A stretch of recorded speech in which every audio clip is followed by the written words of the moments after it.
mean, even Antarctica. There is one that I wanted to play for you where this guy was actually hunting with his son and they wound up stopping in the middle of a forest and you could hear choir of angels singing clearly. So it kind of brought me up to think because, as a matter of fact, last week I had a guy walk up to me and he asked me, well, Marty, what do you think of these sounds? My first, now I'm not telling you these are trumpets of God or the angels, but what if they are? What if they are? Because look at what's going on. And then I really got into it when I heard Minister Irvin Baxter. He has end of time ministries, and I just started following because I like some of the stuff that he speaks. And he was talking about the breaking down of the seven trumpets, and which I found to be very interesting. But I'm just going to give you a little synopsis of it because I want to do a better presentation where everything will be, well, any questions you might have might be answered. And if not, we'll look for it, you know. He said, and this is verbatim, and I quote, he said, in Revelations 8:7, obviously John describes an apocalyptic vision. This vision is the triggering of events of the sounding of the first trumpet. He said he's researched it. He's also a theologian, and that he's noticed the correlation through generations that every time a trumpet is heard, whether it be worldwide or elsewhere, he says some event happens. Now we all know signs. There's signs that the Lord gives us every day. Some are very small that people can barely see them, and others are just outstanding. But my question is, what if they are the trumpets already sounding? What if this is the sign that we are all waiting for? Now, I'm not telling you it is, I'm not telling you it ain't. I don't know. But what if it is? I mean, are we ready to say, all right, you know what? I'm ready to die. I mean, are you good with God? Are we good with God? But the key point is not this. It's not what I'm talking about. The key point is that every trumpet has something to do with some event that happens. Mm-hmm. Okay, it's not just all seven of them are going to blast and that's it, the Lord's coming down. No. What Minister Baxter said after he studied it, he's been studying it for decades, he says that this is a precursor. Now, in the past, trumpets from 1 through 5 have been sounded. The two that have not been sounded are 6 and 7 yet. But he believes that they're coming and they're here. They will be in our lifetime. But the first one, he said, the first trumpet, actually, if we read Revelation 8:7, it says on here, the first angel sounded, and hail and fire followed, mingled with blood, and they were thrown to the earth. And a third of the trees were burnt up, and all green grass was burnt up. Now he referenced his belief in our lifetime was that during World War I, large amounts of artillery, shells, and chemical agents were released on troops for the first time in history.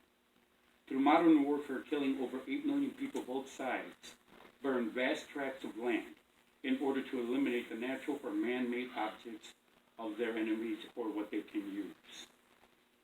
So how do we know that didn't trigger? That trumpet did not trigger this.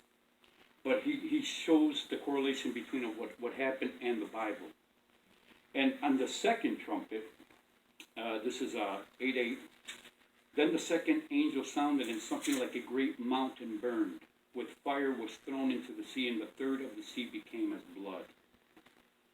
Now the second trumpet, as he's trying to break it down, it says World War II, this event was triggered by the second trumpet. In Revelations 8:8-9, the Bible explains that the second and the third ships involved in the conflicts coincided with the activation of the second trumpet.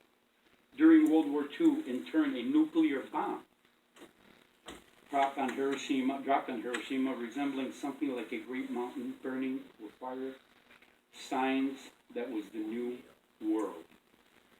So, I like the way he makes the correlation, but he said this wasn't just the only time. It's happened in the past. It's happened eons eons ago, and it's happening now. But he said the biggest one is yet to come, which is 5 and 6. And 5 and 6, he says he'd rather not be around for 5 and 6. We won't be. Hopefully we won't, because I mean that's just literal. This is actually during the tribulation. This is after the church has been raptured. Yeah. But what I really like, if you guys ever get a chance and just watch some of his ministries and what he talks about, I mean, he doesn't push it upon you. He just lets you really think about it. And that's what I like about it. The third trumpet, in 1986, a nuclear disaster at Chernobyl, I'm saying it wrong, I'm sorry, set the third trumpet. In Revelation 8, 10, and 11, it says, "Then the third angel sounded, and a great star fell from heaven, burning like a torch. And it fell on the third of the rivers and springs of water. The name of the star is Wormwood. A third of the waters became wormwood, and many men died from the waters because it was made bitter." Now, as he was referencing that, it said on here,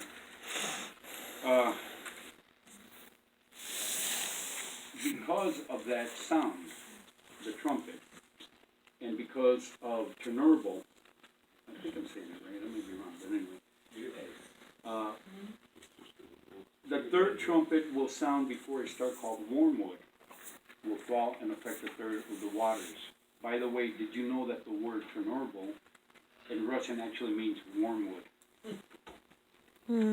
Anyway, because of this nuclear radiation that emanated from the destroyed power plant, contaminated 33% of the water supply in Europe and Western Asia, killing thousands and affecting hundreds of thousands and other citizens from disease caused by radiation. I mean, is it coincidence, or I'll let you guys decide. The fourth trumpet, and I'll be coming out of Revelation 8, 12, and 13. "Then the fourth angel sounded, and the third of the sun was struck, third of the moon, and third of the stars, so that the third of them were darkened.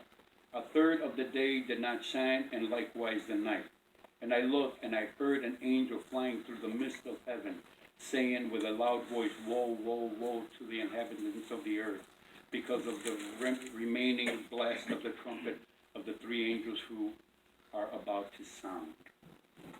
That one references Berlin Wall. And he put on here, in 1989, New World Order, with a new age of globalization, began to develop.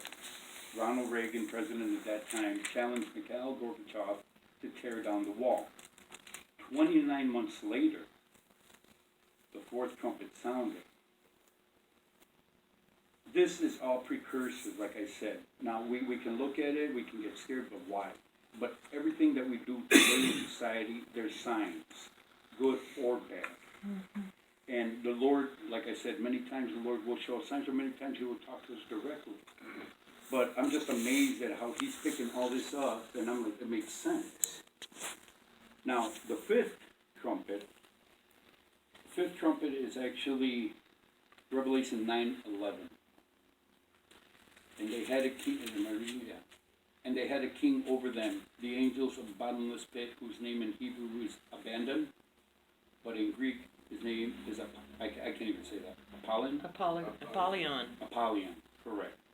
Now, according to the prophet, okay, the fifth trumpet will sound before the bottomless pit of fire causes a massive amount of smoke to block the light of the sun. During the Gulf War, Iraqi soldiers ignited over 700 oil wells around the desert of Kuwait, which are some of the largest underground wells of the planet.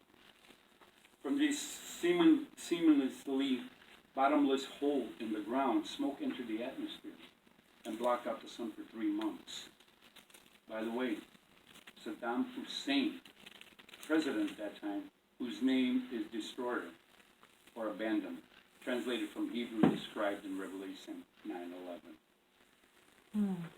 So as I started getting into this, I was like, okay, this is getting really good. But what I'm trying to say is this: we look at signs everywhere. If we see them, we captivate them, we understand what they might mean, or we might not. But, it gives us glitches to what's going on. Everything that's going on in the world today, I mean, there's signs. Look at what's going on.